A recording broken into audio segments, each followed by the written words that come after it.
ദേശാഭിമാനി പത്രത്തിന് എന്താ വട്ടായോ? ഇന്നത്തെ ദേശാഭിമാനിയിൽ ഫ്രണ്ട് പേജിൽ വന്ന വാർത്തകൾ. പൂട്ടലിന്റെ വക്കിൽ KSRTC.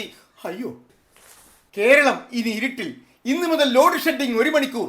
അയ്യോ, പരീക്ഷ എഴുതിയത് പാഠപുസ്തകങ്ങൾ ഇല്ലാതെ. ഖജനാവ് കാലി, നിത്യച്ചെലവിന് കൈനീട്ടണം. സാമ്പത്തിക വർഷത്തിന്റെ അവസാന ദിനം ട്രഷറി കാലി. പെൻഷനുകൾ മുടങ്ങിയിട്ട് 18 മാസം. ഇതൊക്കെ കല്ല് വെച്ച നുണയല്ലേ? ഈ ഫ്രണ്ട് പേജ് കണ്ട എല്ലാവരുടെ മനസ്സിലേക്കും ഒരു തോന്നൽ തോന്നും, ദേശാഭിമാനിക്ക് എന്താ വട്ടുപിടിച്ചോ? കാരണം ദേശാഭിമാനി ഒരു പാർട്ടി പത്രമാണ്. സ്വന്തം പാർട്ടി ഭരിച്ചുകൊണ്ടിരിക്കുന്ന ഈ ഭരണത്തെക്കുറിച്ച് ഇത്രയും മോശമായിട്ട് എഴുതണമെങ്കിൽ വട്ട് തന്നെ ആവണം, അല്ലേ? ദേശാഭിമാനിയുടെ ഫ്രണ്ട് പേജ് വായിക്കുന്ന ആർക്കും തോന്നാവുന്ന ഒരു സംശയമേ എനിക്കും തോന്നിയുള്ളൂ. ദേശാഭിമാനിക്ക് വട്ടായോ?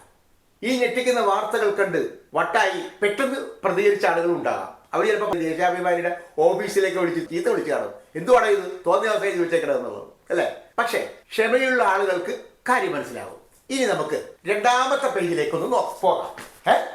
ഉല്ലാസവേദിയായി ആനവണ്ടി, ലാഭത്തിലേറി KSRTCയുടെ തിരിച്ചെഴുന്നള്ളത്ത്. ഡിസംബർ 1 വരുമാനം 9.72 കോടി.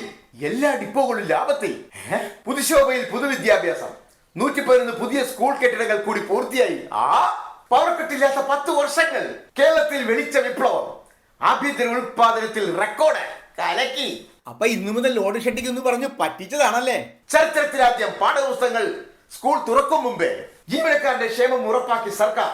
ശമ്പള പരിഷ്കരണ കമ്മീഷൻ പ്രഖ്യാപിച്ചു. 2000 രൂപ വീതം 62 ലക്ഷം പേർക്ക് മുടങ്ങാതെ പെൻഷൻ. കൈനിറയെ ക്ഷേമം.